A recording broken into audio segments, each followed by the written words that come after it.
नमस्कार, मैं हूं बिलाल मलिक और आप देख रहे हैं मेरे साथ हमारा खास कार्यक्रम। चलिए बात करेंगे पुराने किले की।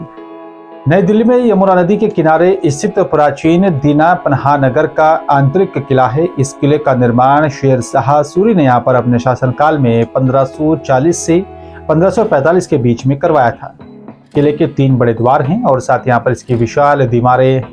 इसके अंदर एक मस्जिद है जिसमें यहाँ पर 2 तलीय अष्टभुजी स्तंभ है।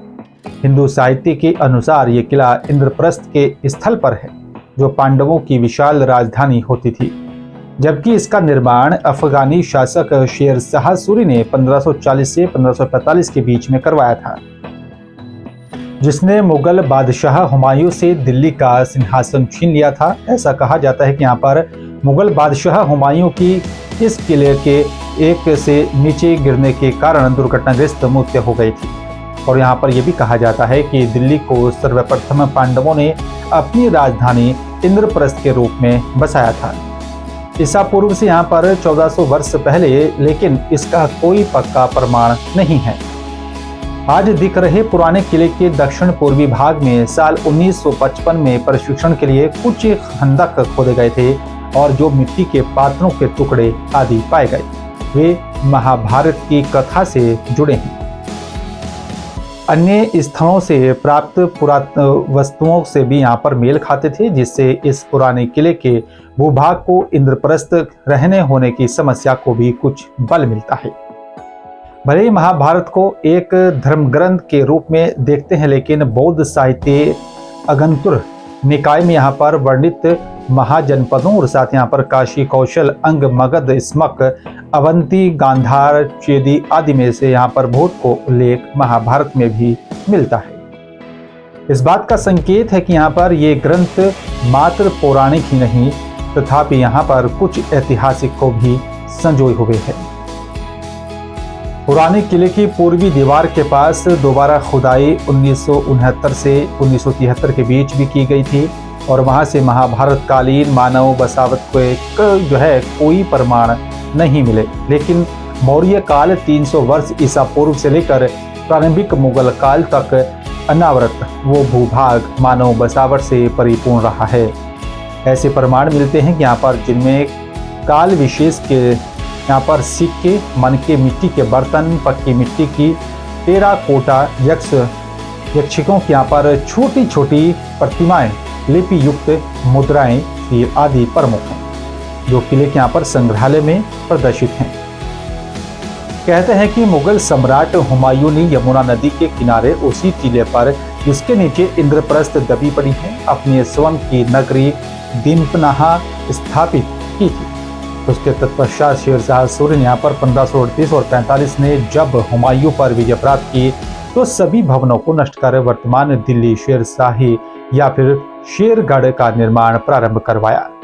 इसी बीच हुमायूं ने फिर से संगठित होकर आक्रमण किया और अपनी खोई हुई सल्तनत वापस पा ली। समझा जाता है कि यहाँ पर किले का निर्माण कार्य हुमायूं ने ही यहाँ पर 1545 में पूर्ण करवाया था। पुराना किला मूलतः यमुना नदी के तट पर ही बना था, लेकिन उत्तर और साथ ही पश्चिम दिशाओं के ढलान से प्रतीत होता है नदी को जोड़ती हुई एक खाई सुरक्षा की दृष्टि से बनी थी। इस किले की 4 दीवारें लगभग 2.4 किलोमीटर लंबी है और इसके 3 मुख्य दरवाजे उत्तर, पश्चिम और साथ ही दक्षिण में हैं। इनमें से पश्चिमी दरवाजे का प्रयोग आजकल किले में प्रवेश के लिए किया जाता है। उत्तर की ओर का द्वार तलाकी दरवाजा कहलाता है। यह स्पष्ट नहीं है कि कब और क्यों इस दरवाजे के उपयोग को प्रतिबंधित किया गया है। यह किला मुगल, हिंदू और साथ ही अफगानी वास्तुकला के समन्वय का ही एक सुंदर नमूना माना जाता रहा है। शेर शाह की तरफ से बनवाया गया शेर मंडल जो कि अष्टकोणीय 2 मंजिला भवन है। इसकी भवन में यहाँ पर हुमायूं का पुस्तकालय हुआ करता था और यहीं पर एक बार पुस्तकों के बोझ को उठाए हुए जब हुमायूं सीढ़ियों से उतर रहा था तभी अजान इस्लामी प्रार्थना की यहाँ पर पुकार सुनाई पड़ती है। नमाज का समय हो चल रहा। हुमायूं की आदत थी कि यहाँ पर नमाज की पुकार सुनते ही जहाँ कहीं भी होता तो झुक जाया करता था। झुकते समय उसके पैर लंबे चोखे में यहाँ पर कहीं फंस गए और संतुलन खोकर गिर पड़े और इसी दुर्घटना से यहाँ पर हुई शारीरिक क्षति से यहाँ पर 1556 पूर्वर्धा में यहाँ पर वो चल बसे। महाभारत में उल्लेख है कि यहाँ पर पांडवों की राजधानी इंद्रप्रस्थ इसी स्थान पर थी। पुराने किले में विभिन्न स्थानों पर शिलापट्टों पर ये वाक्य लिखे हैं। पांडवों की राजधानी इंद्रप्रस्थ कहाँ थी, इस बात को लेकर लोगों में बहस होती रही है, लेकिन खुदाई में मिले अवशेषों के आधार पर पुरातत्वविदों का भी एक बड़ा वर्ग ये मानता है कि पांडवों की राजधानी इसी स्थल पर रही होगी। पुरातत्वविदों के पास इस बात के पुख्ता प्रमाण नहीं है, लेकिन खुदाई के दौरान यहाँ पर मिले बर्तनों के अवशेषों से किले के आसपास पांडवों की राजधानी होने की बात को बल मिलता रहा है। यहाँ खुदाई में ऐसे बर्तनों के अवशेष मिले हैं जो महाभारत से जुड़े अन्य स्थानों पर भी मिले। इसके अलावा महाभारत से जुड़े प्रसंग और साथ ही प्राचीन परंपराएं भी हैं, इस संकेत करती हैं यहाँ पर पांडवों की राजधानी रही होगी। भारत में बहुत कम नगर ऐसे हैं जो कि यहाँ पर दिल्ली की समान पुराने। इतिहासकारों के अनुसार पूर्व ऐतिहासिक काल में जिस स्थल पर इंद्रप्रस्थ बसा हुआ है उसके नीचे टीले पर 16वीं यहाँ पर शताब्दी में पुराना किला मिलता है। भारतीय पुरातत्व सर्वेक्षण ने इस किले की कई स्तरों पर खुदाई में प्राचीन भरे रंग से यहाँ पर चित्रित मिट्टी के विशेष बर्तनों के अवशेष मिले हैं जो कि महाभारत काल के हैं। ऐसे यहाँ पर बर्तन अन्य महाभारत कालीन स्तरों पर भी पाए गए। इस बारे में एक तथ्य ये भी है कि यहाँ पर इंद्रप्रस्थ के अपभ्रंश इंद्रप्रस्थ के नाम का एक गांव वर्तमान शताब्दी के प्रारंभ तक पुराना किला में स्थित था। राजधानी नई दिल्ली का निर्माण करने के दौरान अन्य गांवों के साथ ही उसे भी हटा दिया गया था। दिल्ली में स्थित सारवल गांव से 1628 ईस्वी का संस्कृत का एक अभिलेख प्राप्त हुआ है।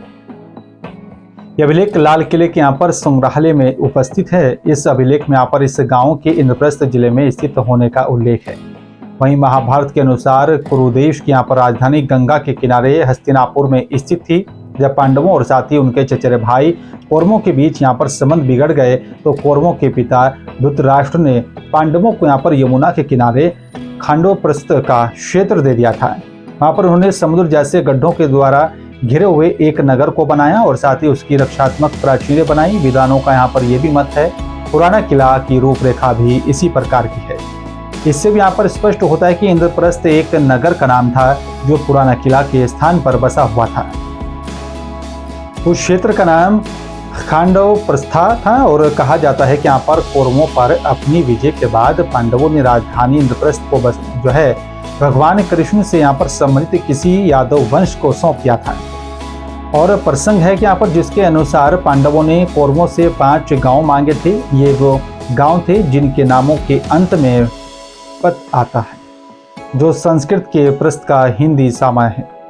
ये पत वाले गांव हैं इंद्रप्रस्थ, बागपत, तिलपत, सोनीपत और पानीपत। ये परंपरा महाभारत पर भी आधारित है। जिन स्थानों के नाम दिए गए हैं उनमें ओखला नहर के पूर्वी किनारे पर दिल्ली के दक्षिण में यहाँ पर लगभग 22 किलोमीटर दूरी पर तिलपत गांव स्थित है।